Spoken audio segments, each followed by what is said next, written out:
All right. So we don't have any intro music, so it's dun, dun, dun, dun, dun, dun, dun, dun, dun. Okay, so here we are. The quick intro tonight. How are you fellas doing? Very good, very good, very good. Grayson's here tonight. Good thing. Thanks. Good to see you, Grayson. Let's see. Welcome. Let me mute this. It'll take people a second. They're used to that. Oh, well, I got 2 minutes to get in there thing. So I'm sure they're waiting away. Yeah. We could Hey, there's Sebastian. Good to see you, Sebastian. Out in the UK.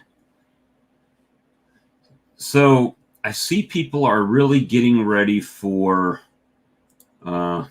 spring. You know, Southern Cali beekeeper. Good to see you. We're starting to get ready for spring. Hard not to think of spring here with weather like this. But it's January still, so I gotta readjust my attitude. It was raining here today. We caught the rain all weekend. It was nice here. Hey, Sebastian. Hey, Mark. Good to see you. So we just been, hanging out, and as far as the bees, I mean, I went in them this weekend when it wasn't raining just to throw patties on there, right? And I haven't been back in them at this point. Been a little bit cooler. I need to throw some liquid feed on them, so we got to get that going. But once I start the liquid feed, I kind of need to keep it on them, don't I? Keep them on them right till spring starts. Until they don't take it. Well, I don't. That was James's philosophy with the pollen patty. Once you start the pollen patty, to keep it on them until the real stuff starts hitting. Okay. So that was I don't know about all that. Well, the philosophy behind it is once they start eating that patty, they'll start possibly brooding. And then if you take that away from them, then they could start cannibalizing their brood, and maybe she shuts down again and kind of... That makes sense. Cannibalizing is always a waste, right?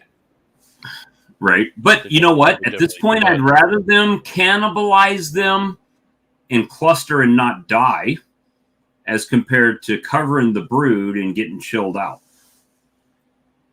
So, I don't know. I imagine they know what they're doing. They've been doing it for eons.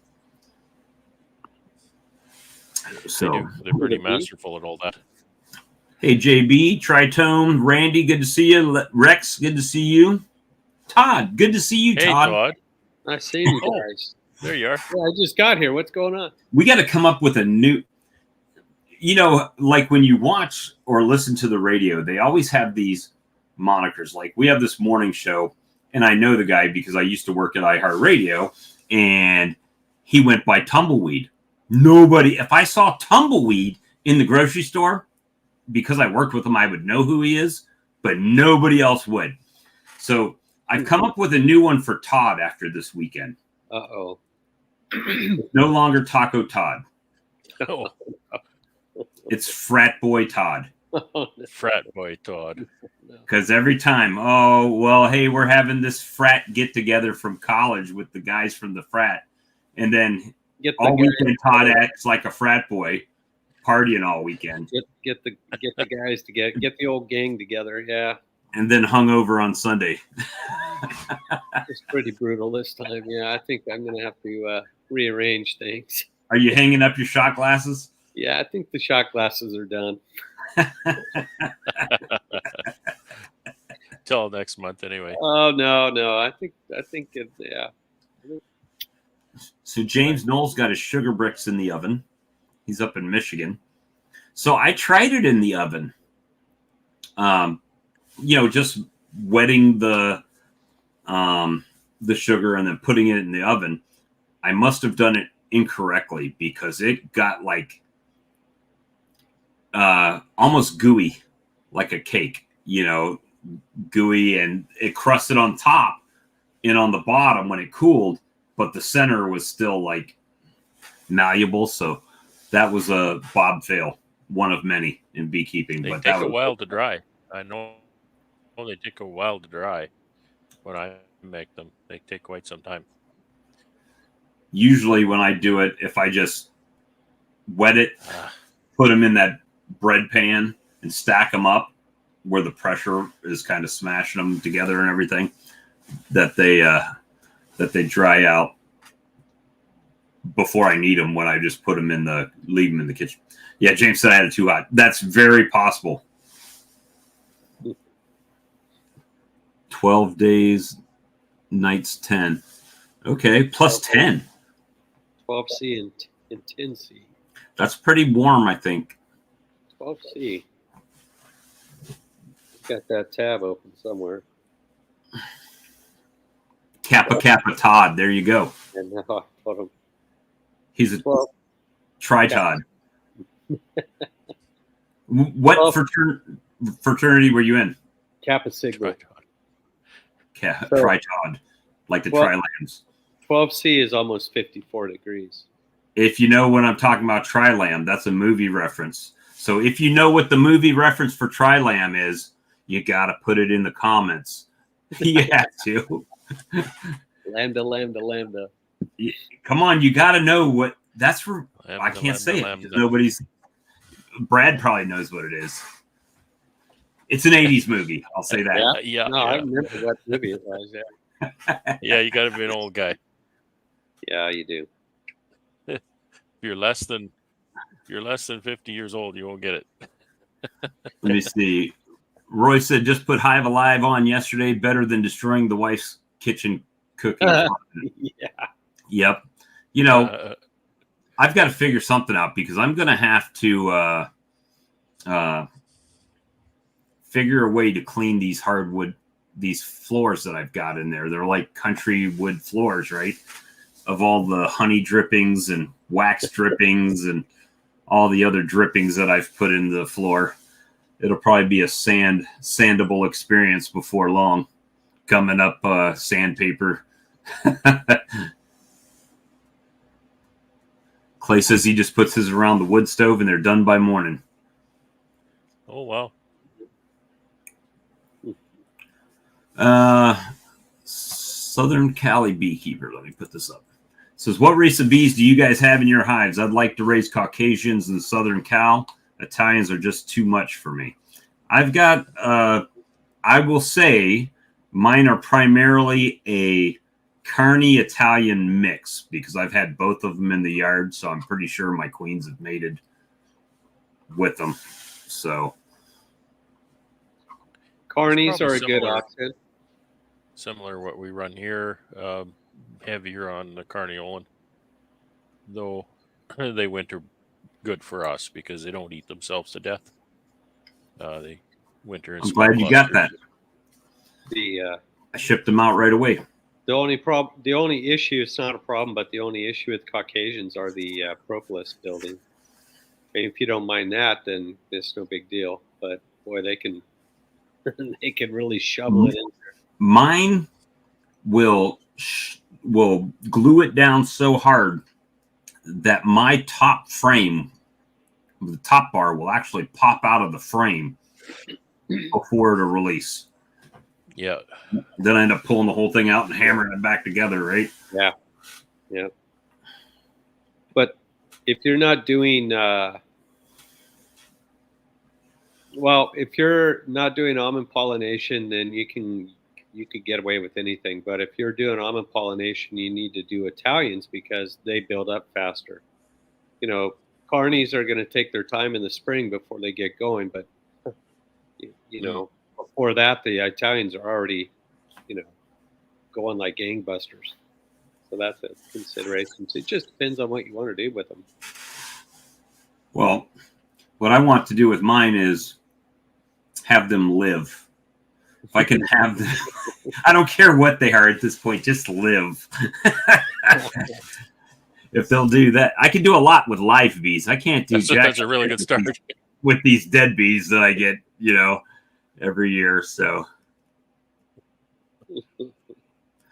yeah, that's the other thing. William says here, I like the propolis, kind of annoying on the fingers, but I think it's better for the bees. Let me see. Says his Italians and carnies are going gangbusters right now. Southern Cal, what's the weather like down there? He better put his arm floaties on because Thursday, Friday, it's going to be flooding again. Really? Yeah, that's what they're saying right now. Stuff falling behind me here. I don't know. Hey, Brad, so DC says something. I think he's saying Russians build up faster than Italians, but I'm not so certain on that. Russians build up faster than Italians? I don't know the answer to that. But I don't know hardly. Well, I don't know a lot of guys that have Russian bees for almond pollination. They're almost all Italians. At least everybody that I've ever talked to. So I don't know if the people here know about my epic screw up on Amazon. I'm going to take the blame for it. However, I really don't think it's my fault. But for some reason, my Amazon was showing that it was live. However, Amazon was not showing swarm lure and marking pins on it. But I got that straightened out. So it is on. They're both on there now. So Todd is located in Clovis, California, as per his tag underneath his name right there. Almost geographically in the center of California, north, south, east, and west. So if you could envision hell as a territory, Todd is right in the middle of it. Right in the middle of it. Yep. I can't say. California, the time that I was out there was nice. You know what I mean? So, of course, I got to leave and go back home. So that made it even better. But, oh, hey, thanks, Brad. I appreciate that. Hey, buddy. 40 You're welcome. Canadian. Thank you. Oh, is that? It looks like the middle finger. Yeah, it looks like he's giving him the middle finger. That'll get you a coffee. What's that? Like this? I thought it was Filipino pesos. It looked like you froze, and it looked like you had the middle finger up with you. I was like, oh, thanks. Yeah. Here, take my money. Appreciate what you do. Appreciate using your time and keeping us entertained and giving us some kind of a platform to sit here and talk about bees. We talk about all kinds of stuff and visit about all kinds of things and have a good time. But bees is what really brings us together. So that's we do talk about that a lot. So it's really helpful to me, and I'm sure a lot of other people. To learn about what other people do with their bees. The beauty of this platform, in my opinion, and not the platform of YouTube, obviously we all watch YouTube, but this specific, how we do it, the format is, it doesn't matter if you've got 1 hive, 4 hives, if Ian's been on here 1,500 hives, Doug comes, he's got 300 plus hives, you've got 200 hives. Right. So it doesn't matter. We're just talking about bees and what works for us and also what doesn't work for us. And when we fail at something, we share that we failed about it. It's not all rainbows and unicorns all the time. Unless James is on, then we do have our own resident unicorn on the channel. So, and, we talk about magic trees and cream and honey and, I'm passionate about equipment, even though I can't afford that much of it. But, I like to look at it. I guess if this was cars, I'd be considered a gearhead, right? With bee equipment. So we really do appreciate coming together and talking about things. And not always is it fun, Hey, I shared everything with about the death of my mom and everything that was going on. So you guys get to see a little bit more of us than, get a little more insight than sometimes we care to put out. Sometimes. But I do appreciate it. The Jay, well, I've got both of them, buddy. So I appreciate it if you get them for me. But if not, just get it from Amazon. Either way, actually, I do like selling through Amazon as compared to my own website. My own website has an advantage to where I don't pay Amazon a fee. However, the disadvantage is I can pay for the shipping part right through Amazon. And when I pay for my website, I actually have to pay that prior to the funds coming in. So it's kind of like I'm floating that money and then getting reimbursed, floating money. So either way, it's fine. But Amazon's a good place. I like it when it works when it's working for me. But let's see.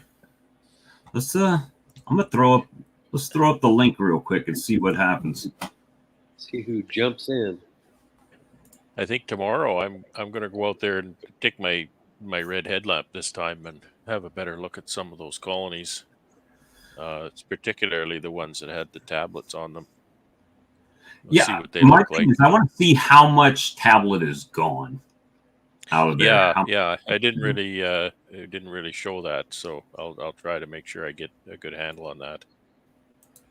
I'm thrilled because again, my biggest reason I wanted to test that was stick an Appy tablet in there early November when I put them in the building, and then leave it in there for 5 months. Is it going to kill my bees? Right? Well, it's passed that first litmus test so far. They're sequestered, so we know it didn't kill the bees. Not yet, anyway. But I've got to check the feed stores, because if the colonies we were just talking about, carniolans or winter in smaller clusters, they don't eat themselves to death. Well, if these tablets are nutritious enough for the colony that it's encouraging them to brood up, they might be eating too much, and so I've got to just check that. I've got enough other dead colonies that I should be able to put some honey frames in there if it's dire. So, I watched your video and I saw you checked 4 colonies, 2 that had tablets and 2 that didn't. Right. They were all from the same stock of bees from the same bee yard. Right. So what I couldn't tell is because it was dark, I couldn't really tell the differences that you were seeing. Would you care to explain that? What you just your initial look without an in-depth into it? Thank you, Clay. I appreciate that. Well, so much. Honestly, I couldn't see much more than you did, and if you look at the video, you can tell I didn't even pull back the foamy on that one. I just see a little mound of dark moving stuff. So that's kind of why I want to go back in there, do that again, get the headlamp. I don't know why I just completely forgot to bring my headlamp along to illuminate the boxes, because it's not very bright in there. If it's like me, I get out there and I start doing things, and then I see something or I decide I'm going to do something, and then I just whip the phone out and it becomes a live or a video. Totally unscripted. Sometimes it is. I had been thinking I'd better go out and do that soon, or sometime anyway, and then I just forgot to take that headlamp, but I didn't realize. I looked around in there for a headlamp and there wasn't one, so I just did it the way it was, and wasn't the greatest. Well, Randy had a good. Randy I'm going to be checking on the tablet, see if it's gone or not. Randy had a pretty good experience with his as well. So good. I have too. So far, so good. And that's very similar to what I've had, Brian. I've had some that were practically gone and some that were still hanging in there. They just know when they need it, I guess. Charlie. Hey. Hey, Charlie. Hey. How you doing tonight? All right. It's cold today. Kind of it wasn't raining, but it had that dampish air in it and windy. So it was kind of cold working today. We were just hanging out a bit and decided we would go live for a few minutes. And we had 50 of our favorite friends hanging out with us. So it's always a good thing. Hey, David, good to see you. Charlie. 50 of our favorite friends. I thought Charlie. So yeah, I mean, that's pretty much it. I mean, I started, and it's interesting because I'm starting to see photos pop up in my Google, right in my what do you call it, the OneDrive, where it gives you like the update stuff from last year. By this time last year, I already had a double screen bottom board on a colony with queen cells pulled up over the top of them to see if they would hatch out and go. Now, that colony did not end up being able to requeen itself, so I ended up grafting a queen and making a queen for it. But yeah, that's why I originally started doing the YouTube, was more so, okay, what did I do 1 year ago today, right? What was happening a year ago? I do that a lot. Look back at pictures and videos, and I don't take nearly as many pictures anymore because I'm doing videos, but I find it very, very helpful to look back at that. And, you know, if I'm getting impatient with the flow, or, you know, if I'm thinking, oh, I'm too late pulling my honey, you know, and I can look back and think, oh, okay, it's not that late. It just seems late. It's not so bad. It's really helpful. Except 2022. 2022 was like I lived on a different planet that year. It was just totally screwed up. Well, what I can say is that everything seems kind of normal for me at this point. Hey, Norm, thank you very much, Norm. The same amount of bees, right? The same amount of colonies, everything. So not much has really changed as far as my ending outcome there. And I use a thing called Color Notes. It's a little free app that was on my phone. You can either make check boxes like I do, like for a grocery list, or you just do text. And I've been making a sort of like a diary in the bee yard, and I'll put in there the date, time, or the date, the weather, and what I did in the yard as far as an overview, not as far as individualized hives. And I went back to that where I looked at my mite treatments. What did I do? I found I didn't remember it, but I actually did Formic Pro first last year and then Apervar. This year I switched it around, and I could tell a difference in the mite drops after oxalic acid in the wintertime. It was less stuff like that, you know. Did you guys watch that video that Ian put out today? Well, he put on Facebook, the Randy Oliver talking to the guy in Australia. I didn't see it. I just watched the beginning of that. I need to. Talking about what, Todd? Basically, the plight of the Australian beekeepers, you know, with the mites and stuff. So they were going over really all of that. It was interesting. It was about an hour and 45 minutes, I think, but I was able to view most of it during lunch, and then I kind of snuck away for a little bit to finish the rest of it out. So it was a good video. So, you know, with Australia and their mites, obviously it's brand new for them, right? Like they just got it in 2023, right? That they were saying that they just got them. That they threw in the towel. Didn't they come out originally where they had to like burn the colonies in the apiary or something if they had mites? Yeah, that guy was saying somewhere towards Queensland, they burned every colony they could find. You know, they torched them. Randy was kind of talking to him, saying, you're going to go through these things. But one thing that he did point out, he said, if I were you, I'd find the guy that's driving the new pickup truck and not saying much. That's the guy that's got, he knows what he's doing. Randy says, I wouldn't want to talk to anybody that's complaining about the mites, because that tells me that they're failing on whatever they're doing. So, I mean, he does have a point there.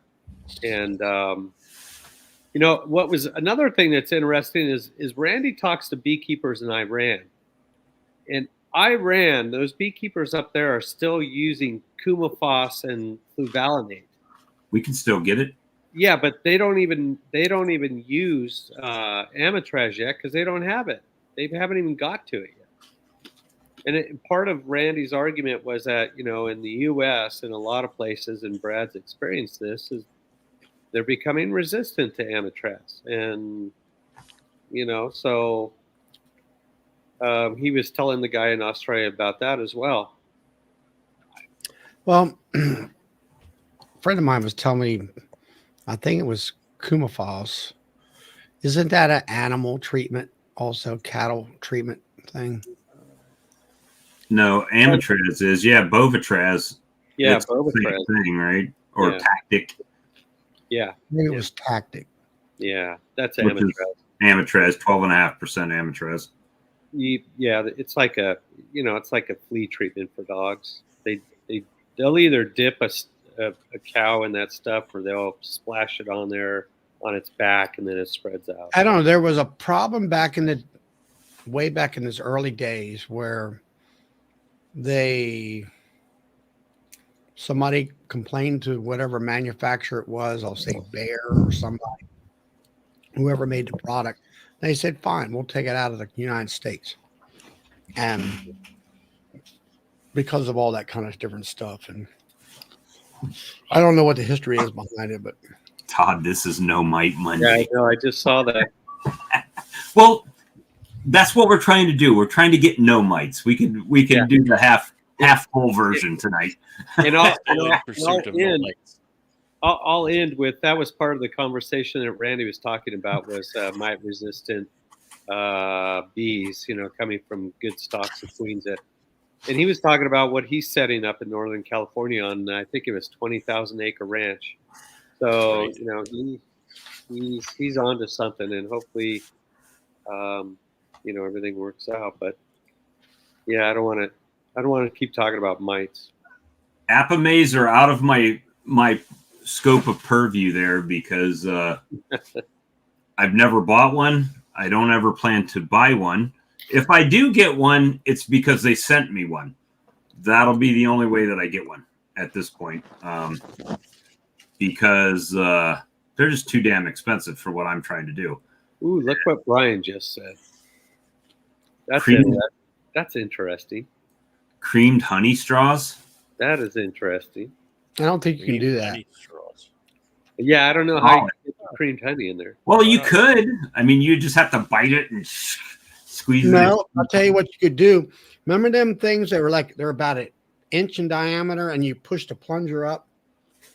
You could make popsicle creamed honey sticks.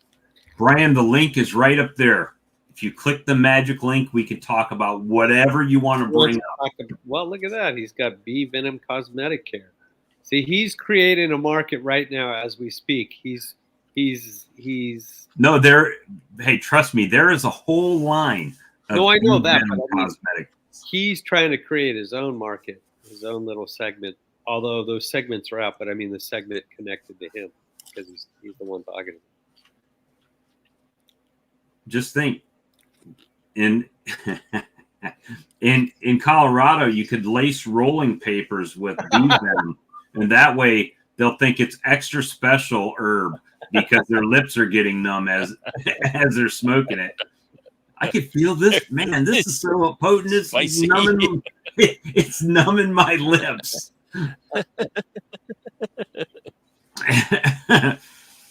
I don't know about you had guys. an anaphylactic reaction to weed before. I know, right?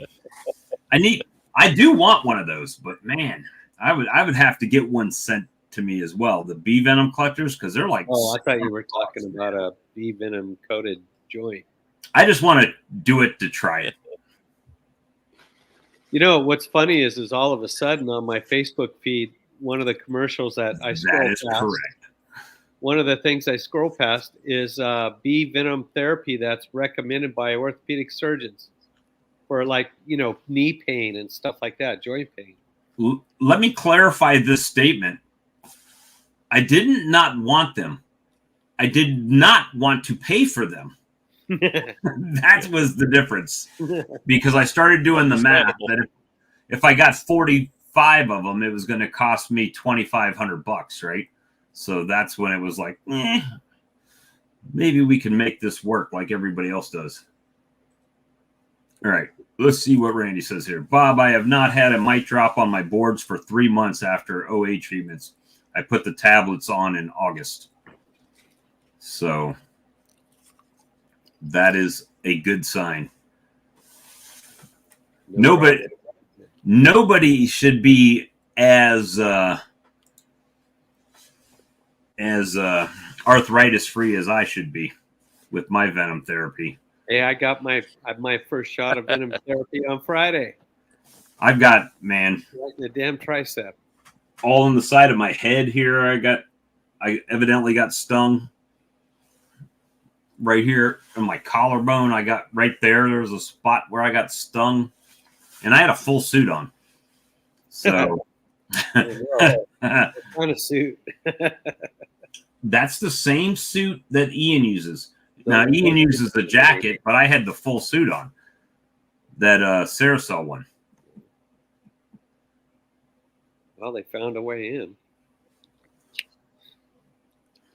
All right, so. Let's see. Since people are watching on different channels tonight, pop this up there for Randy. I wish, yeah, Danae says it only works when it's zipped up. That's accurate. That is accurate. So, so this right here,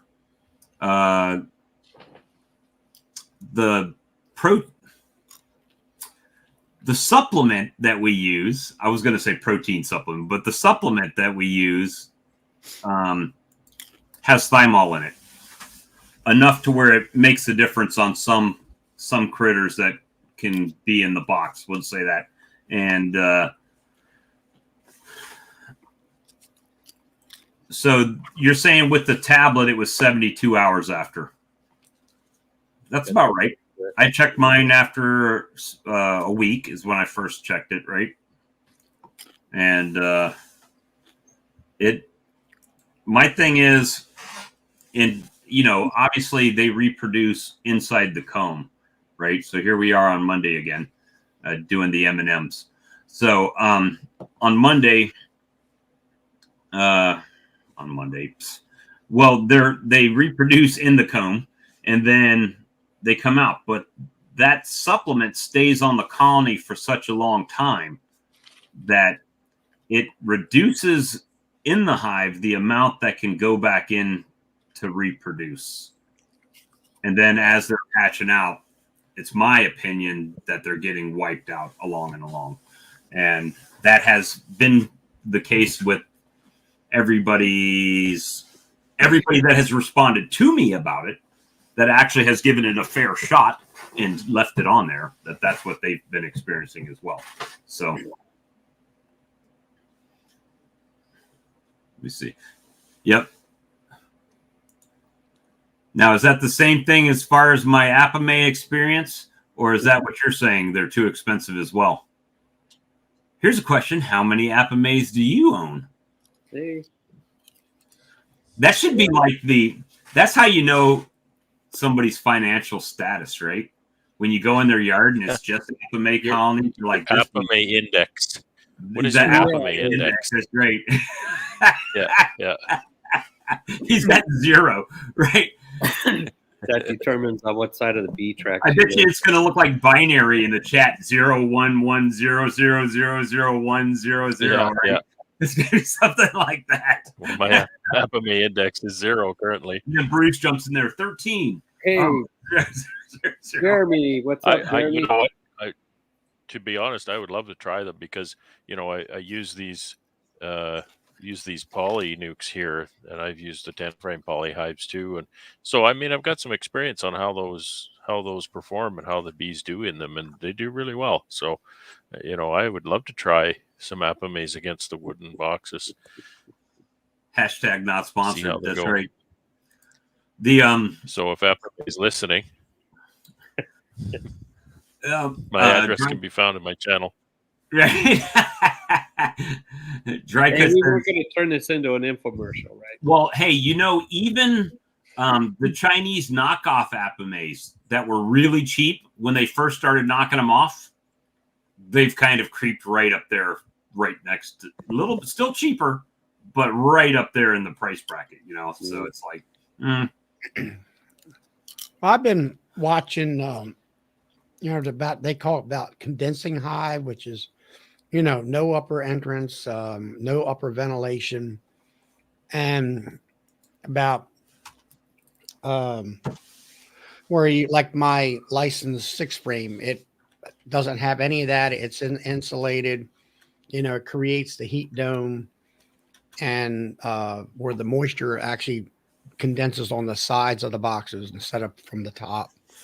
So, I had some friends of mine in my club where they put insulation, I'll say 2-inch styrofoam insulation on top of it. And I'm wondering, I had one of my nukes had quite a bit of moisture, and I use, I have my blocks and where it has the upper ventilation notch and everything in there, which normally keeps it dry.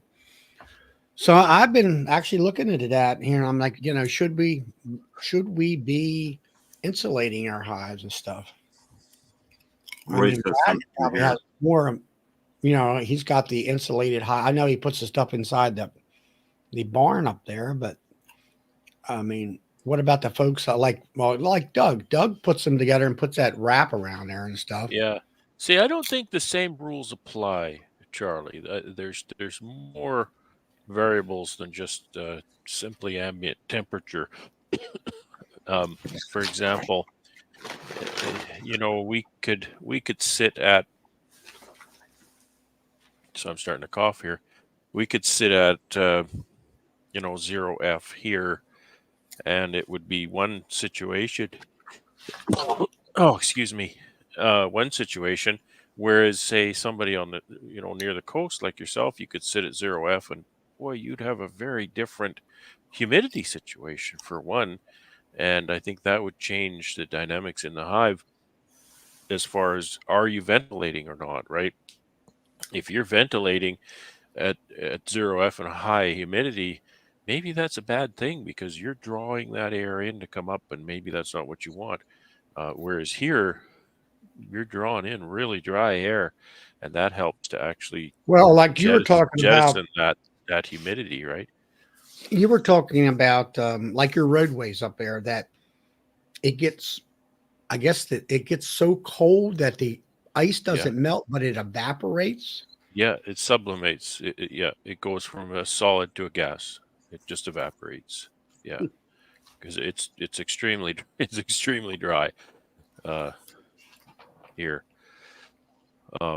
So I think and that's why I've been so intrigued with talking to you guys down in southern climates and Todd out west for sure, that deal with different climatic situations. Well, I know the keeper, like you say, some of my guys put insulation on just the top of the hive, and where Nancy is, there's a club that we both belong to where they talk about that. And I've never done it. And one guy in my club does do that. I said, what about wrapping the outer hive with, let's say 1-inch styrofoam, right? And I did a video on that last year. Last spring. Flyback split? The same as the OTS, right? No, it's different. I'm trying to remember. I remember it worked out good. Just can't remember exactly. It's something that what's his name? West Texas. Uh, Gus. Gus I've heard did. that. Gus Oh, has done okay. that. Yeah. Gus Mitchell. Gus Mitchell. Yeah. I've heard that, but I don't really know. It's not a technique that I employ. Yeah. Maybe I should. What it was. I can't even think about it now. I have not used it myself. I tried it though; it worked. So people were asking about how what the Apame with the length of time that it lasts. Well, I'm not saying it doesn't work, right? What I'm saying is it really depends on what your apiary goal is. I think when it comes to like Apame, right? So when I say apiary goal, if you're going to have a few colonies, or if you're independently wealthy and you can just afford to have a bunch of them, then it might be a good thing. However, if you see Brad's apiary behind him, he's not putting Apames on pallets, and then having to buy the boxes to go on top of the Apames that so they don't slide and all that stuff or lock down. So it's a big investment. For me, I probably would never. I hate to say never, but I would have to win the Powerball before I could do something like that to be able to totally retool my whole apiary. Yeah, with brood chambers and honey supers, I run 500 to 600 boxes, right? And I'm a very small operation, and so if I'm going to change all of that, boy, that's a monumental task. You do the math on what just a single Apame box would cost. Well, I think if you get the one with the supers and everything, it's like $700 or $800, right? For the full thing with supers and everything. If you you could have a real compelling bottom line to do that. I actually was talking to Stan Gore the other day, and he's running, I don't know, 100 or so colonies, I believe. 100% Apame. He totally loves them, and no secret, Stan's got some resources, so he can make a purchase like that. But he just loves them. He's in Texas, right? So he's got that heat to deal with. Hey, JW. So I mean, no, nothing negative about the product, even though I haven't used it. If it's an insulated hive, I'm all for it. That's a good thing for the bees. They like that insulation, to be insulated from whatever the outside temperature is doing, whether it's hot or cold. Oh. Someone's in trouble. I get that every night, man. I think it's the fire department. They every day and every night they like run. Bob, bring up Bob Shipley's. Now, see, this is what everybody's missing here tonight, is that you can have an Apame, but if you look at them, they have a ventilated top because they got vent holes up there. So the air is coming in, going out, and out the top. So what Bob's doing here, he's have a condensing hive, which is he's got 2.5 inch insulation on the top and none on the sides. Works great for me in Oregon. Okay, been finding on that today. But what I'm getting at is I was watching this program and he had Mr. Heschbach. He's been writing things about, you can drop it, Bob, if you want. And then there's Randy Oliver's talked about it. And anyway, this lady come up with this system. Of course, she's selling it. It's foam. And you're supposed to have an R32 value on the roof and R10 value on the side. So the sides will get cooler and condense the moisture on the side. And it creates a dome of heat, doesn't let it go out. And the heat banks down inside the cavity. And the bees don't have to work to create a lot of heat, so they don't eat as much. I mean, any polystyrene hive or maybe even Apame, they don't eat as much honey through the winter time. But it's just I'm going to try that. As far as I think I'm going to put the thing on the top. But on the other hand, I will have to say, like Brad says, it kind of depends on where you live at in the country. If you're down in Bob's, where he doesn't really have a tremendous winter, you don't really need any of that. Mm-hmm. Where I'll say on the border, maybe Virginia. Where like an Apamay would help us or something better is more in the summertime. Yeah. To keep the sun from permeating into the colony as much. Well, we now talked about that something the other day, Bob. Remember, we're comparing notes between your climate and mine, and we were talking about the fact that a 10 or 20 degree shift in temperature when you're below freezing really doesn't affect the bees very much. But if you're just in that range where the bees cluster or break cluster and you get a 10 or 20 degree shift in temperature, that's I think where you start to get stress on the bees, because they don't, in my kind of my rough observations, they don't really react to that change very quickly, and I think that's where they can kind of get stressed during the winter. So an insulated hive like that then could at the very least take that solar gain off of the hive. Solar gain, I think, is absolutely not what you want, because it's going to give you that 24-hour shift of temperature. And if it's in that range where they're going to cluster and break cluster, then I think that's a bad thing. That's my uneducated opinion, but that's just my observations. So Hope says, fly away. Take queen with one frame of bees with foundation frames to a brood box.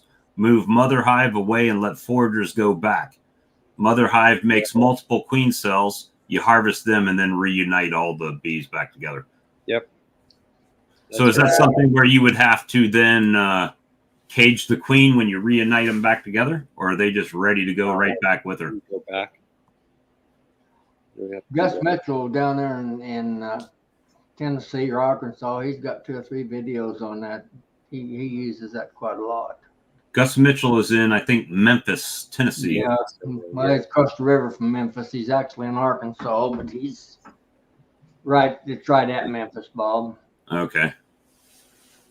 His reference to Charlie's conversation on the Apamays, I've got 4 of them just playing with them, and every one I've got, it's 34 degrees here right now, and humidity is 97%. But every Apamay I got, you talk about that top ventilation, Charlie. Every one of them's got it propolized off.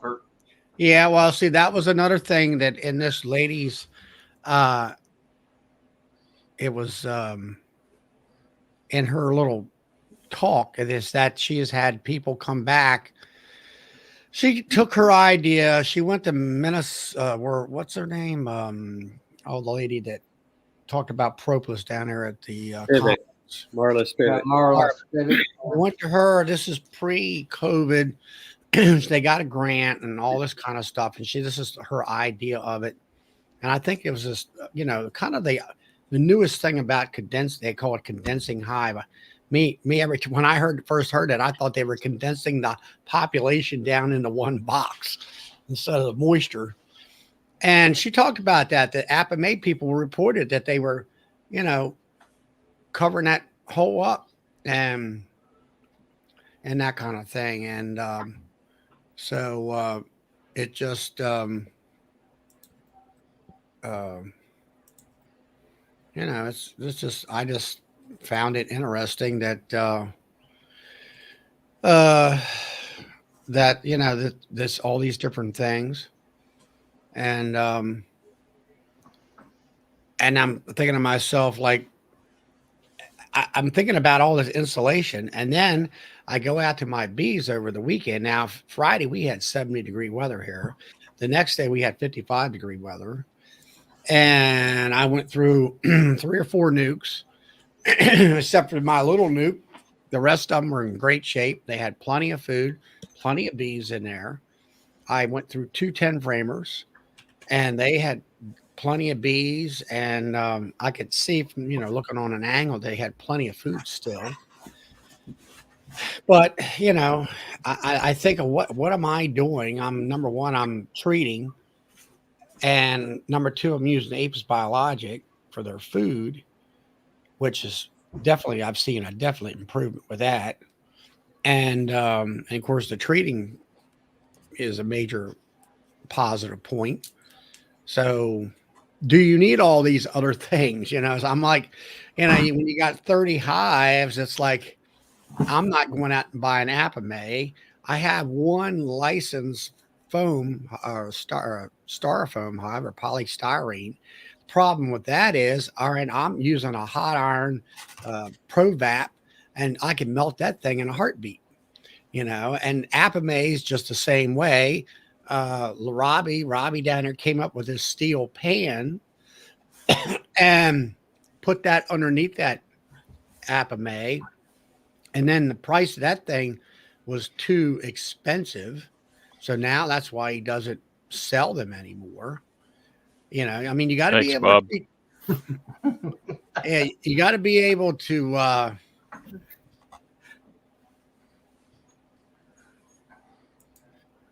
who's Timmy? Is it the cat? Coffee Tim shop. Hortons. Timmy's coffee. And so you got the downside of that, you melt them, and I had to make up a special bracket for that license high in order to treat it without damaging it, because I've already damaged a little bit of the little slider thing on there. And I still like my wooden boxes. I'll put it to you that way. I've got a ProVap, Charlie, and it's that ProVap, he's got them little, I don't know, they're nylon or whatever that artificial stuff is, to keep from burning the hives, and it doesn't bother them at all to treat the Apamaze, what little I've got. But I use the Apamaze primarily I've got seven frames, and I split them, use them for queen. Now, it's like ripple effect talking about using tar paper. When it comes to insulating power, it had zero insulation. The only thing you have is solar gain. And I'm not sure whether that's, I think Brad just mentioned, was whether you want that or not. Well, everybody thinks they want it. I think it's bad, but I'm kind of a voice in the wilderness on that. So, I'm just kind of waiting for more data and more experience to come down the pipe and see if people start to kind of say, you know what, I think that is, I think it is bad, or say you're wrong and it's good. I'll give tar paper one more little check mark on wrapping. Is, generally it's one sheet of tar paper, and if you're running a double or more, then it's going to help to insulate those cracks from the breeze in the winter. So, but other than that, you're right. Not a lot of R value there. I have a question that I can't get over in my head about these polystyrene hives. Well, yeah, we know that they keep the bees warmer in the wintertime, and that they're good for the summertime too, where the bees don't have to work as hard to keep them cool. But think about this.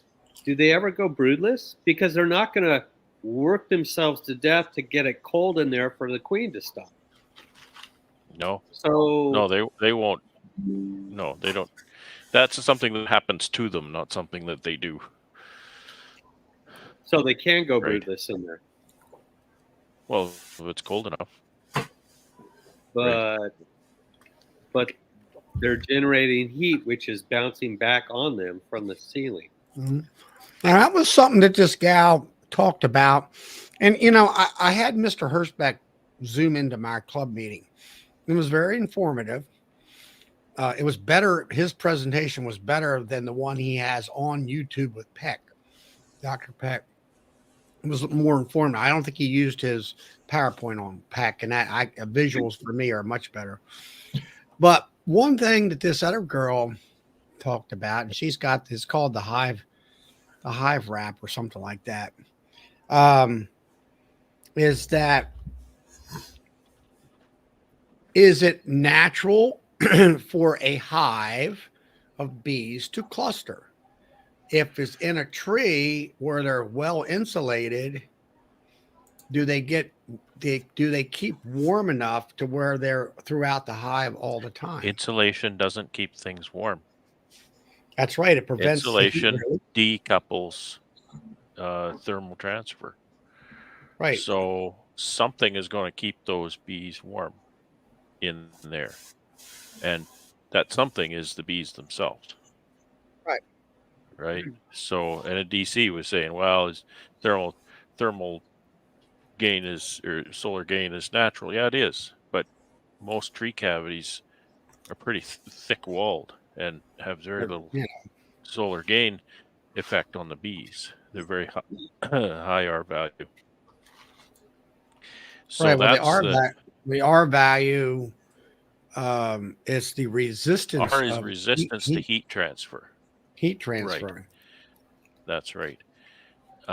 There is another metric that they use that is kind of more accurate, but that's what we've been using for. What she was selling was a product that the styrofoam insulation board, I think at the top board was 40 some R value, but it was vacuum sealed. It was a styrofoam wrapping around it. And because it will not let any heat pass through because of there's no air in there. But it was just too much money. It's like $88 for one hive. It was like, no way. It's really easy to overthink it. Really easy to overthink. Because I keep talking about burying beehives in snowdrifts. Well, that's not high tech. That's a pile of snow. Right. So I don't think there's a necessity to get too scientific with the insulation material and properties and all that kind of stuff. Even the value, even the R value so much. It's to have that moderating decouple there so that the changing temperature outside doesn't have as big an effect on the inside of that hive. It's not keeping it warm. The bees keep it warm. And they don't actually keep it very warm. They keep the cluster warm. Right. I mean, there's like the gasket. I can't pronounce his first name, but there's Todd, his last name. He's up there in the Yukon. And he put Etienne. He put all those sensors in, and then he had that graph of showing where the cluster was, and then the area around it with inside the box and stuff. Yeah. And all that. So, not to interrupt, but I'm going to interrupt for a second. Ripple effect. I don't know whose channel he's watching on, but the swarm lure is called Swarm Rustler. This kind of word, but that's I make this swarm lure, so that's if you see that, depending where you're located. Well, you can, if you're in the States, you can buy it on Amazon. You can buy it on my website, which is on the header of my YouTube channel. You can, if you're in Canada, you can buy it from Dancing Bee. You can buy it from the Bee Supply, Foxhound, lots of different places. All right. Russell says he's got those 3 tops I'm talking about. They seem to be working okay. So from that comment, I'm thinking, like Bob's talking about the heat transfer, or for like hot sun.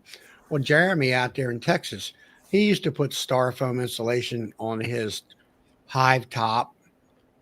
And is JW all right? Yeah, I'm on my phone. Okay. Fall asleep or? I was worried there. Make sure you didn't have a Tiny Tim moment there. Just we was about to call 911. I'm on my phone here for a second. Pardon me. Bring up Morris Homestead's question Yeah, there. I was gonna It's say. a There you little go. bit of a sidebar, but let's go into that a little bit. What temperature is it okay to open my hives and put fondant on? You know, you can open your hives at fairly low temperatures. In this is my opinion again, if it's not windy, and don't be pulling frames out Yeah. either, because don't forget, the principle is that the bees are clustered, and the outside of that cluster is the insulation for that cluster. So if you're not opening that hive and highly ventilating it, meaning it's a super windy day, you're fine. They're completely fine the way they are. You can open that lid and you can do what you need to do, put your patties on or fondants or whatever you've got to do in there, close the lid, keep it under a minute, I would say. You can probably do that under 30 seconds if you get everything organized. So that would be my advice. Mhm. So Morris, where are you located at?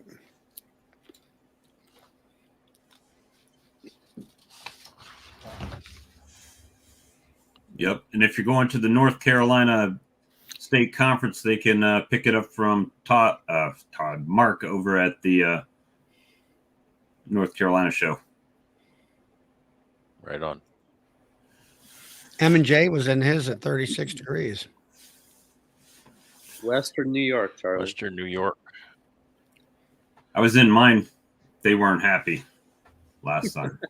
Well, actually, I lit my smoker Bees and are went back never in. happy. Yeah. My You bees lit are your never- smoker. I did light my smoker. I have a short to Did you- prove it. Smoke Did you those phone a bad friend? boys Is that Yeah, I had to phone a friend and use one of my lifelines to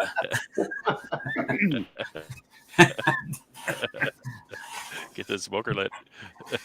did get it lit, and but with that being said, they were nicer. But were they nicer because I used the smoke, or were they nicer because it was 77 degrees out when I was up? So I got to wait for a cold day, then use it. Oh no, an overcast / rainy day, Yeah. There and you go. then use it. And make sure you zip up your suit.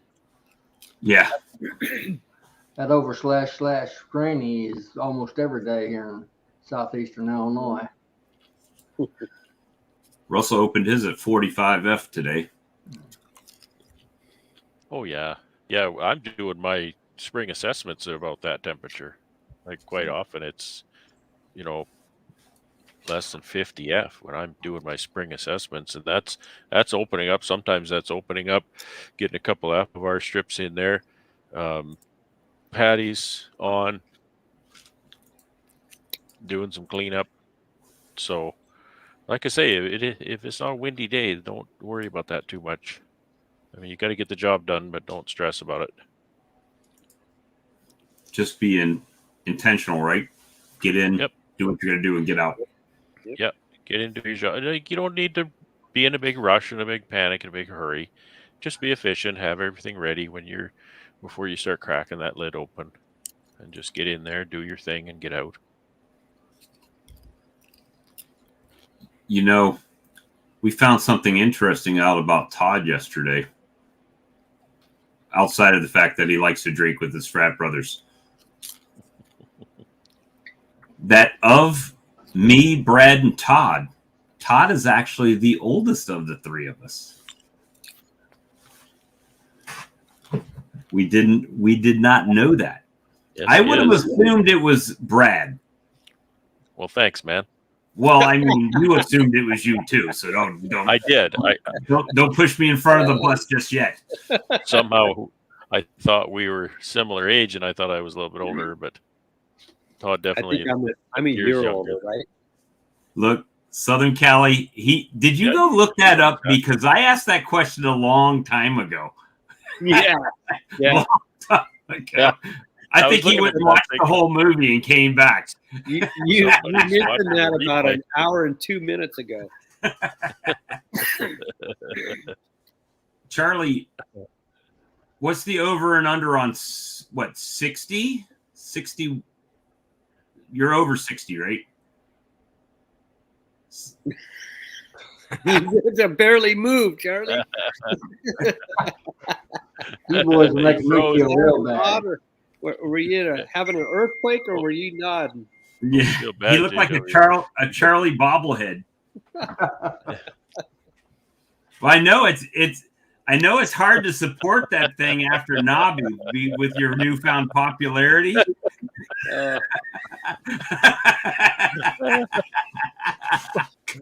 Russell says I'm the Poor oldest. Charlie.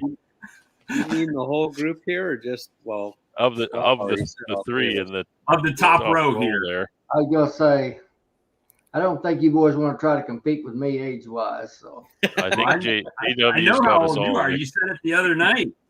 Yeah. oh, did I tell you the other night? I'd forgotten since then.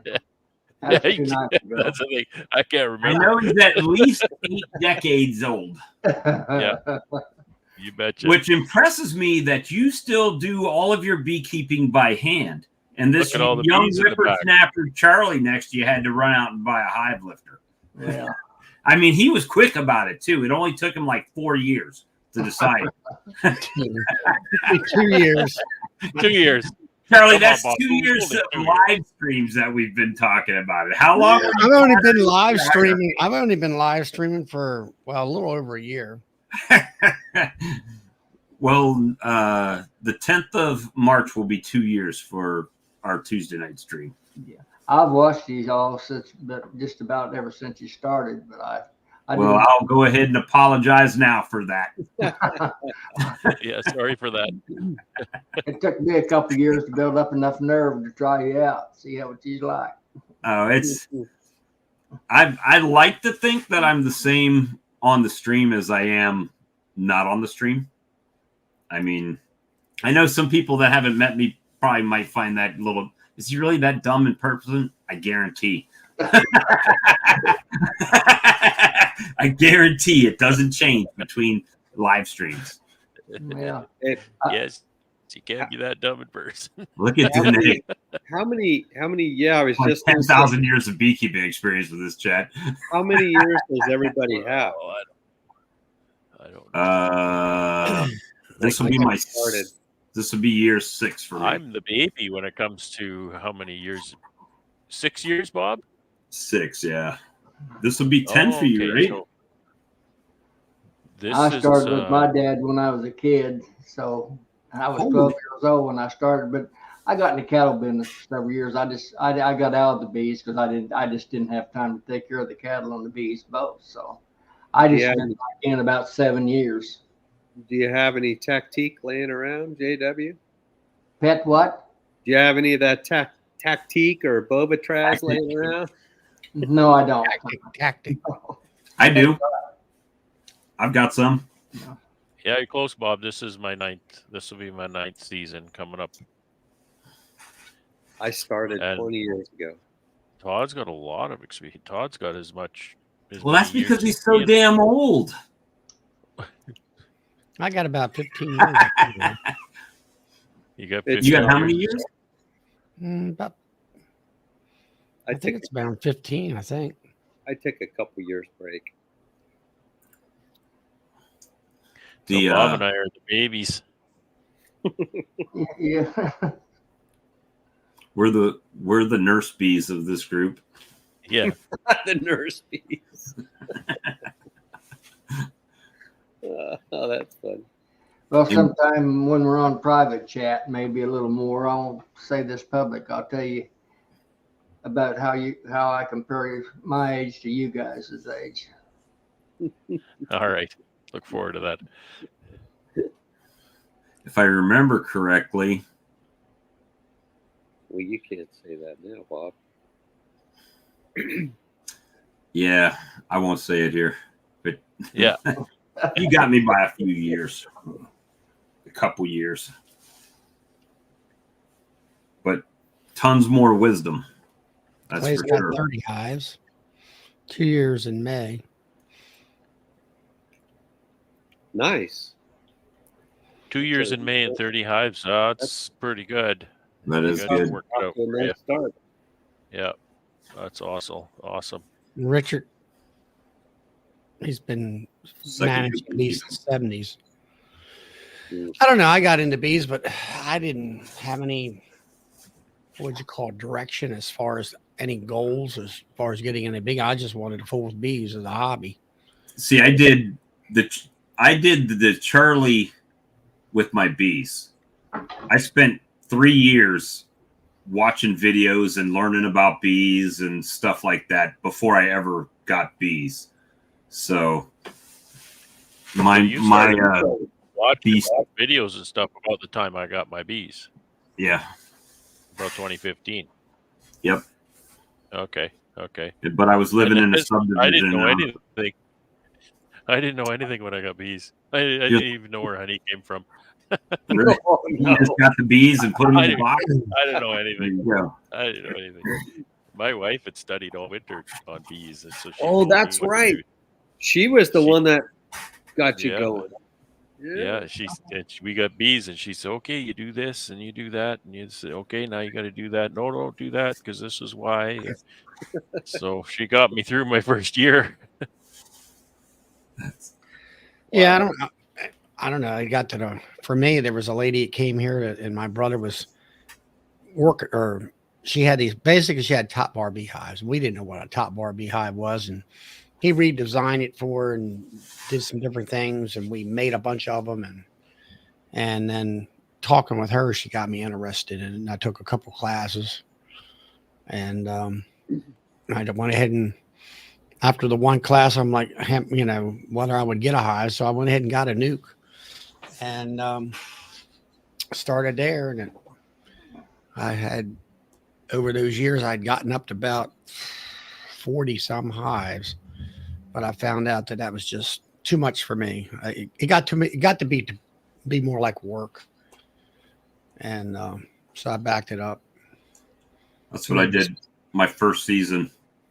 So my first season, I ordered 5 nukes from Sam, but we've had in-depth discussions on how Sam makes his nukes and his queen rearing process, right? So very slow process getting my nukes, and he could not produce as many nukes as he had orders for. So I got 1 nuke, and I said, he said, well, I can give you the money back for the other ones. I said, no, I'll just get them in the spring, right? Because I'm over here all the time learning anyway. And so then the barnyard bee effect took off on me. Oh, look, this nuke is exploding. I got a couple swarm calls, right? So I went from 1 nuke and 2 or 3 swarm catches. Then all of a sudden I'm splitting barnyard bees. Oh, you can just take 2 frames of, a frame of broods, bees, and some eggs, and they're going to make you a queen. Next thing I've got 15, and I'm living on cloud 9. I'm like, man, this is really going good this year. Everything's great. And then the hive beetles come. And I was like, holy crap. I ended up overwintering 4 5-frame nukes out of 15 colony. And I mean 15 double deeps, right? And I just got toasted by hive beetles. And so I overwintered 4 5-frame nukes. They all made it through winter. And then I just started growing from there and doing what I can, selling a few nukes, queens, if I can, stuff like that. And here we are. I'd echo Charlie's last sentiment there about, running X number of hives, and that was no fun because it just worked. Some days, boy, I'd like to just scale right back, because sometimes running that many hives by yourself, it is usually just work, right? It's often not go out and have fun with the bees necessarily. And I wish I could sit there for an hour looking for the queen, and that's just not the case. So I look forward to the day that I can scale back to 50 or whatever. Well, it's not so much, you're looking for the queen or whatever. I get enjoyment out the fact that, I open up the hive and here's a robust hive with plenty of bees and all that. And you happen to see the queen, that's great too. Or in the summertime, you're pulling up some frames and you got all this beautiful cat brood corner to corner, and everything's going well. Yeah. I get a enjoyment out of that, and then honey production has, I first started when I got into beekeeping. Who eats honey? And now it's, last year I sold 1,100 pounds, and and around my area, most of the backyard beekeepers, they get maybe 400 or 500 pounds if they get that. And I like, I guess it's that entrepreneurial thing. I've been around that so much. Fun. You like to be Dr. Feelgood. Yeah. Curing everybody. Yeah, well, Dr. Yeah, well, I do over cure a lot of people. he he does cure a lot of people. I got regular customers in. I prescribe, and the doctor is in. My comment about looking for the queen, though, I want to qualify that, and that's just kind of my way of putting it. It's not literally, gee, I want to sit and look for the queen for an hour.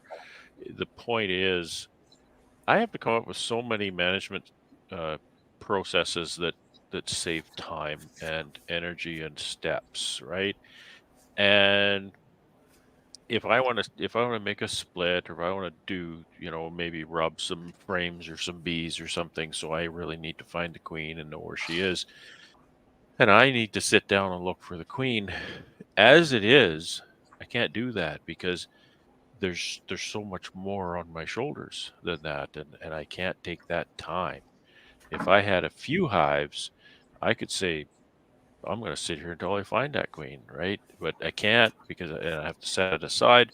Or what I do often these days is I invite my wife along because she's really good at finding queens, and I can get that stress off of my shoulders and say, come over here, dear. Here's a colony. Find my queen. And then she'll just bring a quiet box over with her. She sits down on a super beside the hive, and she'll just sit there and look for. Sometimes it takes her a minute, and sometimes it takes her half an hour. But there's nothing else on her plate, so she can sit there quiet and concentrate on that and find that queen. Whereas I have a hard time doing that. I can't. If I go through the frames once or twice and I don't find the queen, I start to get stressed about that, because look at all the other stuff I have to do, and that's really weighing on me at that time. So that's kind of what's behind that comment of sitting there for an hour looking for the queen. It's more of a euphemism than it is anything else. I typically don't. I'm kind of like the first iteration you put out there, where if I find her, great. If I don't find her, also great. If I see there's eggs and brood and larvae, unless there's a queen cell. If I see a queen cell, then I try to find her. But otherwise, I just don't. And that goes into some really good beekeeping practices, because so often I'll talk to new beekeepers and they'll just be stressed about, I can't find my queen. Why you want to find a queen? I'll say silly things to them like, well, I didn't see the queen. I can't find the queen. And I'll ask them, why do you need a queen? You don't need a queen in your hive. Well, what do you mean? They'll say, of course I need a queen. I said, you don't need a queen. I said, what you need is something that lays eggs. Right. And then they start to get the picture, right? So don't look for the queen, look for the eggs, right? So it's not that you need a queen, you need something that's laying eggs. So look for the eggs. Oh, okay, because if you got eggs, you got a queen. Barring the whole laying worker deal that we all know about, you got egg, you got a queen, right? So it's not the queen you need, you need the eggs. So that helps them out there. But yeah, you're right.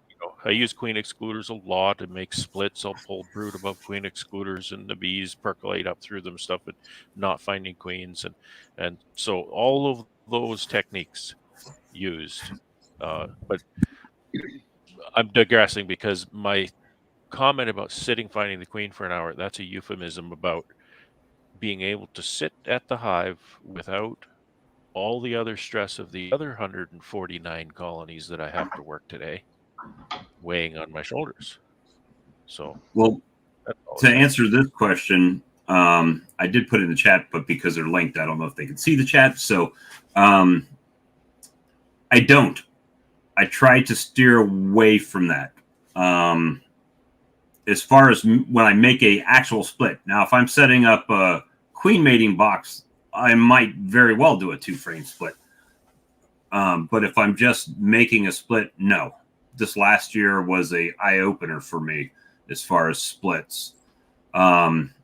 So I guess it's a quality over quantity thing. So here, where I'm at, what I found is when I make a 2-frame split, I'm not saying it doesn't work where you're at. I'm saying I don't get the best results here. So when I make a 2-frame split, she's going to have a small cluster. She's going to have very little ability to lay that frame up because she's only got a certain number of bees to take care of that. So what happens is, in my opinion, the ramp up time for her to build that colony is much slower than if you make a healthy split. Like if you got a colony, what I'll typically do when I'm splitting now is I'll shake all of the bees into the bottom. I will grab those frames of brood, eggs, and larvae that I'm going to be making a split with. I will pull them in another box over a queen excluder and let them split themselves. They'll know how many bees they need to cover those frames. And then the next day, because I've shooken all the bees, is that a word? Since I've shook all the bees down into the bottom, shaken all of the bees down to the bottom box there, I know the queen's not on those frames. I can remove all of those frames because they should be nurse bees. They'll have a nice population in their new nuke. I can add a cell, a queen, or whatever I'm going to do. And then when she gets to land, she's got a population to blow that box up. And then maybe I can add another box. And when they expand into that box, now I can repeat it with a nuke, take the top box off. Now I've got a separate nuke. And you it know just what I think, Bob, one of the most beautiful parts of that system is I hear all the time from hobby beekeepers, they stress out about this 2 feet or 2 miles rule, right? When you split bees, you move bees or whatever, right? You want to move bees I'll put it 50 right feet next in to your them. apiary, and it's kind of like, oh, you can't do that. Well, the beautiful thing about making a split like that is because exactly what you said, foragers aren't going to come up through that queen excluder to tend the brood. It's nurse bees, right? Guess what nurse bees have never done? They've never been outside. So when you pick that box up and you put it somewhere else in your apiary, you put it wherever you want. You put it there. Mhm. And those nurse bees are going to stay in that hive because that's the only thing they know. They've never been outside. So they don't know where they live. They live in that box. And, for a new beekeeper, for a hobby beekeeper who doesn't have that out yard, I just say, oh, I'm just going to take it to my out yard. It's 3 miles away. No problem. Well, they don't have the out yard. So they're kind of stressing about that. Well, make that split in that way. Doesn't matter. Put it 10 feet away. You're good. Well, I did that. That was my basic swarm prevention in the spring, right? So when you're taking, let's say you have 2 boxes, they're going to be in one or the other. If you're putting them down on the bottom and now you're taking that top with empty drawn comb and you're putting that in the bottom with the queen, well, now she's got a ton of room to lay. When you take all that cap brood and open brood up to the top, now all she can do is go to town, work in that bottom box, which is going to keep some bees down there with her. And it's just going to put empty drawn comb down there, and she is on that right away. Bob, Doug has a comment back a few minutes. Can you bring that up? He says I think people find it easy. Yeah.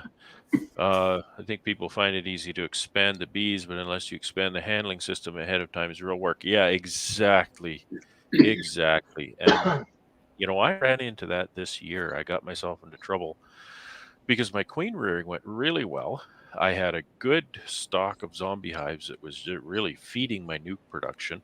And I got over 100 nukes going there over on the side. I was all happy about that.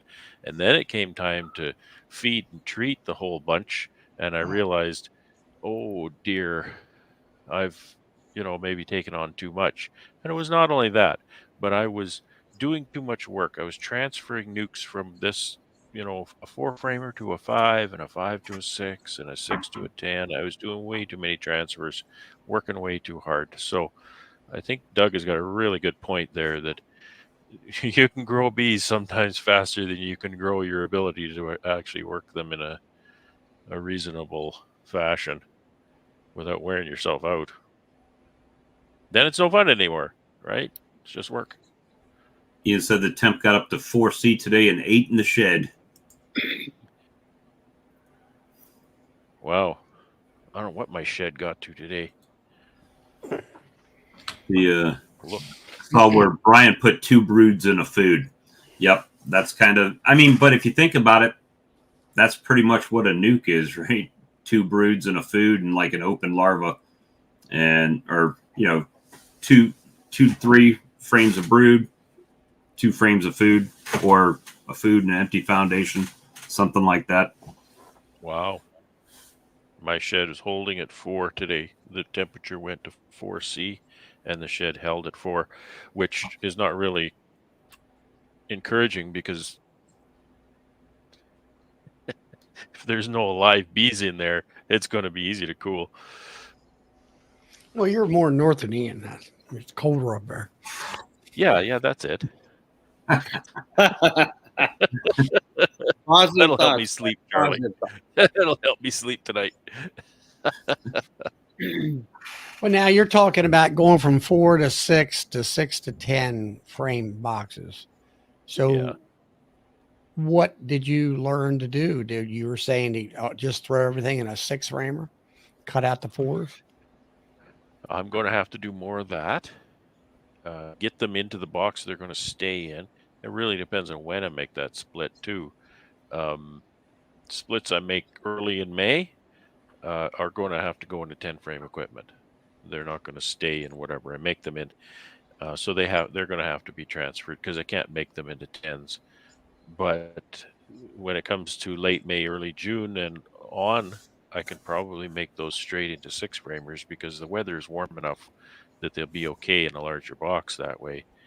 And that'll prevent me from having to transfer those again, because they'll winter in those boxes. So just that kind of thing. It was, But they'll, as far as the volume of bees versus the size of the box and all that, basically it's like when you have a package of bees here, most people put it in a 10 frame box. I recommend put it in a 5 frame and grow that box up to a 10 frame and transfer. But yeah, I think that's good advice. To me, where I work, it has a bit to do with the weather too. That the whole idea of keeping them in the appropriately sized box is more important when the temperatures are cooler. colder. I guess what I'm saying is I give the new important. beekeeper that advice. The new beekeeper, Absolutely, it works absolutely. better. It's better for the bees and better for the new beekeeper, and it helps them learn. Actually, the bees will grow up into the next 5 frames, and you need all that wax out. When you're new. You need some more rigid principles than when you start to see some of the other things that affect that. One thing I remember Ian giving me crap for early on was Ian would never do that. Oh, he would wag his finger at me, and he would, if I'd put a frame of drawn comb in the middle of the brood nest, I'd open that brood nest up and slide some drawn comb in the center of it, and he would look at me sideways. And that's a maneuver, boy. You got to be careful. You better have nice strong colony and some nice warm weather, because you do that at the wrong time, that's not a good thing. So it's not something a new beekeeper should be playing with. Don't split the brood nest. Once you get some experience and you've tried it under the right circumstances, you can do it, and it's very helpful. But just be careful. I've made that mistake too. when I had drawn comb, which is not always the case, right? Yeah, you know, that's something that we don't talk about much either, is it? That especially new beekeepers, if you haven't been keeping bees for at least 3 years, you're probably still in a drawn comb deficit, right? And You haven't that's had one of enough the colonies die to have a plethora of comb left over. you just have a bunch of colonies die, you're going to have some comb left. I know that for sure. Well, Sourwood there's talking about having a follower board. Yeah, you can do that too. That works Follower also. boards work good. Yeah, yeah. So yeah, that's just it, and to have a supply of drawn comb. When I started out, I did a whole bunch of different things, and one of the things I did, I bought I bought some nukes from a guy. I think I bought 10 from this guy, and I also bought how many boxes did I buy? I think I bought 30 boxes of drawn comb. And this drawn comb was nasty. It was moth ridden. It was nasty, but it was drawn comb. And yeah, the bees cleaned it up. It was all good. The frames were garbage. They had nail ears, and the boxes were junk. But it got me through. It got me through. It wasn't diseased, and it got me through with the need for drawn comb because honey supers, you don't need drawn comb. Don't fall for the whole 8 pounds of honey to make, but brood chamber, drawn comb. You need drawn comb in there.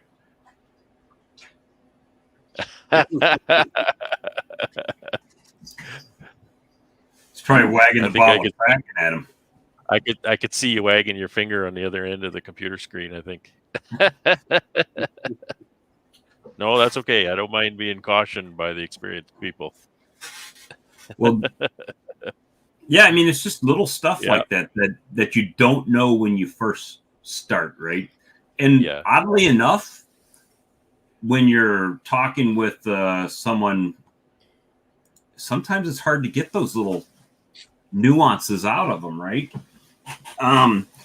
Like an example, in that situation, my mentor is a nuke producer, right? So that would not be something that would enter into his mind for me when I'm making splits, right? Because he's making smaller splits and he's not putting comb in the middle of them. Whereas me using 10 frame colonies, that would be something that would be in my purview. So, but if you directly ask somebody, they may or may not even give you that answer. So, I mean, that's, or you may not even think to ask that. You might just be doing it and not know, right? I've seen it so many times, and it happened to me. New beekeeper, you get your bees, you go through your first summer, you winter your bees, and hopefully your bees winter well, and they often do. You come into your first spring, you're all happy, you got your bees and they're coming out in the spring, and you think this year is going to be like last. Well, guess what? It ain't going to be like last. It's going to be Bee-mageddon is what it's going to be because now that's an overwintered queen. And guess what she wants to do? She wants to make babies and baby colonies, and that's called swarming. And one of the things that can help mitigate swarming is the proper use of drawn comb. And you don't have any drawn comb because it's your first year. So I think I've seen it so many times. A new beekeeper comes into their first spring and the bees build up and they swarm and they say, what am I going to do? And I say, well, put some drawn comb on it. I don't have any drawn comb. Well, I don't know what to tell you. It took me 5 years. The first time I ever heard that was this year, 2023, when I think you were the one that said, and I know James regurgitated it to me, but one of you two said, foundation is not space. That's my mantra. Yeah, give them space. We always hear, give them space. Foundation is not space. Comb is space. Foundation, it might as well be a when it's that time of the year, it might as well be a follower board. because you're basically just dividing that outside from wherever you put that. It is physical space, and that can help a little bit, but the space they need is space to lay, space to put that initial little nectar flow, that initial little pollen flow that they have, that they're plugging out the hive. And now she can't lay, so she figures, well, if I can't lay here, I might as well lay somewhere else. Let's go. Right. You know, that's what I mean by space. Comb is space. That's the space they need. Well, that's one of the reasons that I went from to a lot of 5-frame stuff, because I would have more. I was short on drawn comb, and I could fill up a 5-frame box to get them started with, and have with drawn comb, and where I couldn't with the 10. And actually, I've only got 4 10-frames left, because I'm reducing. I'm going to all 8-frame stuff.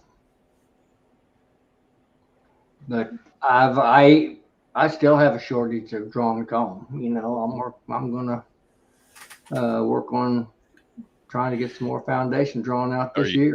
Are you selling bees? Is that why you're? No, not necessarily. I'm just doing it for a hobby. Heck, I give all my honey away. I give 600 pounds of honey away this year, and I left most of it, on the hives. And Wow. so I'm in it for the profit, you can tell, but I'm just a hobbyist. I'm just doing it to finish off my days and have something to do. I can't sit around the house. So. I hear you. I really enjoy it. Let me see. Just trying to catch up on some of these comments here. So Ian said that he was listening to Randy. Let me post this up. Yeah, that's something else I heard him say. That might be the cause of our last couple of years' losses, but he didn't name it. Mm-hmm. There was a lot of little nuggets of information in that video. It's just, that to me is, I think, one of the beauties of our format, back to that whole thing, is that there's a link. Anybody in this chat of 66 right now could click on it. Now, there's a couple requirements. One of the requirements is please don't have an echo, which is easy to fix once you figure it out, right? And try not to have too much ambiance in your background, and because it makes it hard to hear what's being said, and and talk. It's a chat, unlike Todd over there, sleep at the wheel. I'm not asleep. I'm on the phone. I'm texting. Oh, you're not dead either, eh? No. I'll off the ambulance. Hey, Robert. But we try to have a good time and have fun, and just try to talk as much as we can about bees and situations here, and invite everybody to join with us. So we do appreciate everybody's participation. Doug says, if you get a swarm, give them foundation and they'll draw it out fast. Also, that box that you put on top of a nuke, if you're got a nuke and you're trying to go like Charlie does, stovepipe them, 2 or 3 boxes high. If you give them foundation, they'll draw that quick too, won't they, Charlie? Going up. That's the thing. I didn't invent that. That was Michael Palmer. It's all beekeeping is about one thing: manipulation of the bees. Get them to do what you want them to do. And if you got a 3-pound package, put that 3-pound package in a 5-frame nuke, and you just manipulated them to focus on just 5 frames, and all the bees in that package have to do the same thing and focus, and give them some sure water to help them, stimulate them to draw wax, and they'll draw it right out. And then they'll get the laying in there, and don't put another box on top real quick and get that population to really be packed out. And then throw another box on top of that. Maybe draw frame of brood up in there to give them a little more of a Well, let me bite. bring this up if I may. If any of you fellas tried any of the Better Comb from Better Bee? No. I was short on foundation this year or drawing out stuff, and I got some of it. And frankly, I didn't have very good luck with it. That's the reason I'm asking. So.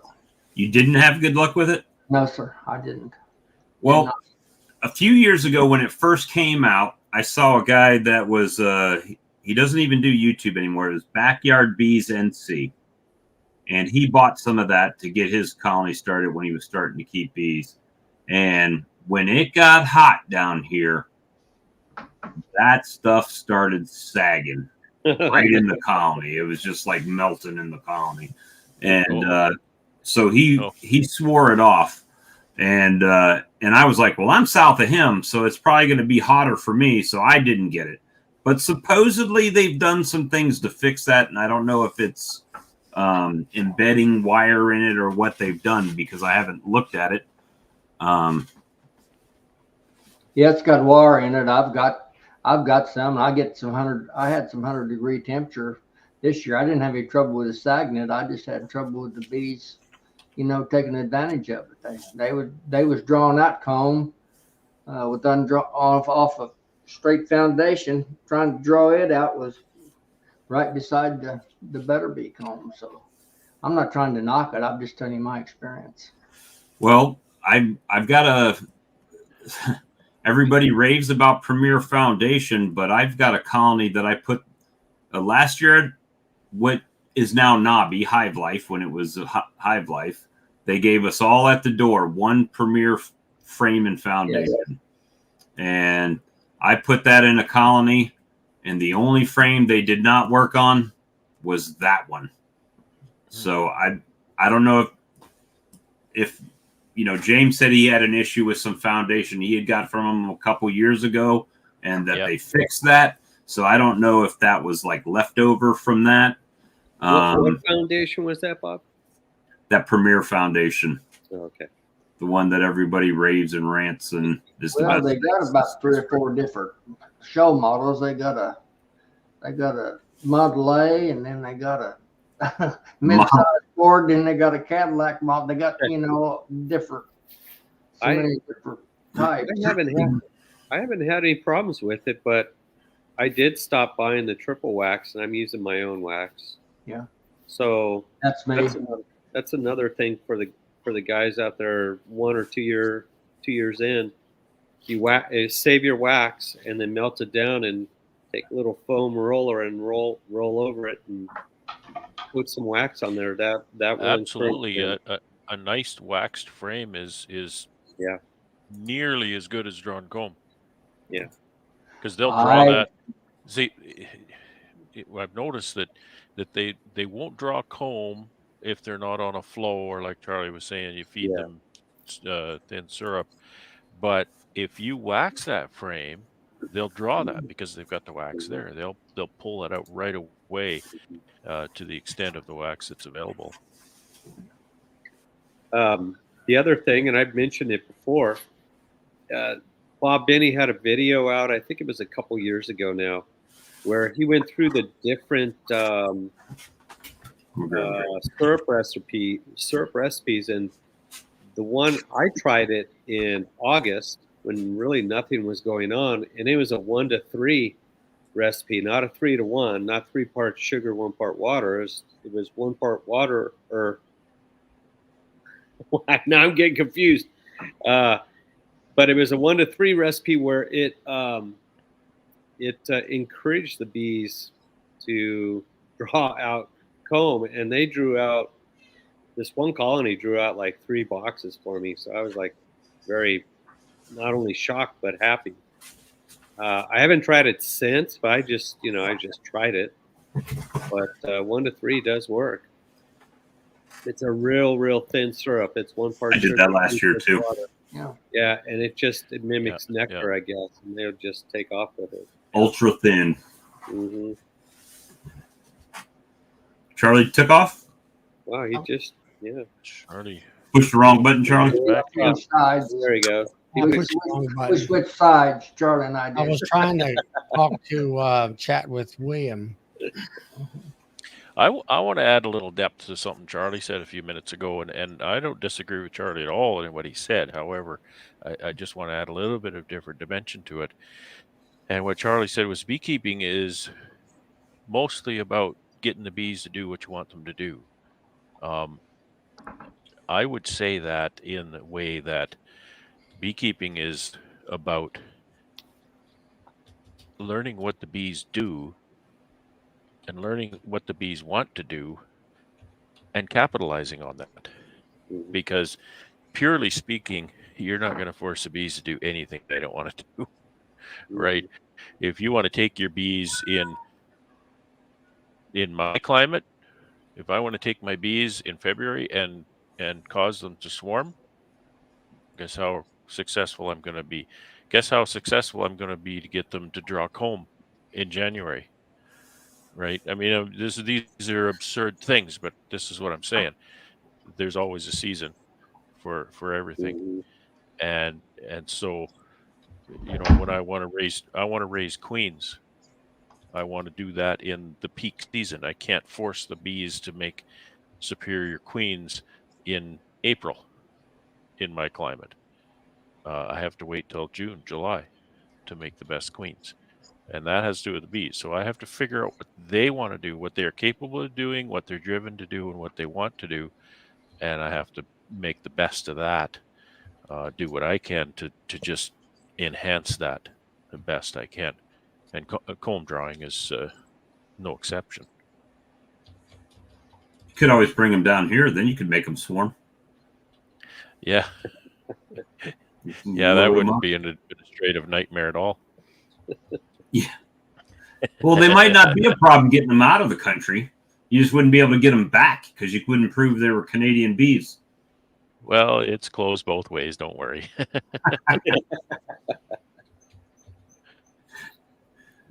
Well, guys, it is coming up on midnight. This is actually a Wow.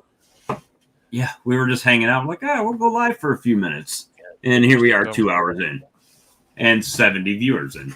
So we definitely appreciate the super chats and support that everybody gives us on a. Guess I would say semi-weekly, right? Or I don't know. Sometimes it's semi-daily, and sometimes it's every day. We just appreciate everything you guys do for us. And yeah, of course. If Crystal Ray is watching, I packed you up while we were sitting here, and I'll get that out in the mail for you in the morning. So she'll be the brand new owner of a set of Competitive Advantage marking pens. Also, here's something that you guys may or may not understand is that I have a standing discount for viewers of the stream on my website. When you go to check out, if you use the code STREAM10, you'll get a 10% discount. So nice. Just something to keep in mind. So at any rate, guys. You do a stream 20 too? Oh, Dave. No. Thanks, Dave. Snuck in a super sticker. That's awesome. I like how you make more money on my stream than I do. Appreciate it. I'm just a leech. I'm just a leech.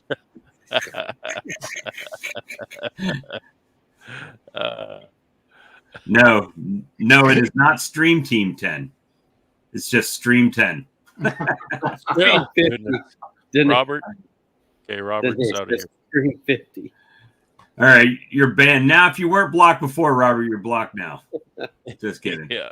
Nice knowing you. All right, guys. Well, we're going to end the live stream tonight because, Charlie's got to go to work in the morning. I got to go to work in the morning. Todd's got, it's like 8 o'clock. No, 9 o'clock Todd's time. Yeah. Holy crap. He's past his bedtime. Yeah, it's getting close. Definitely.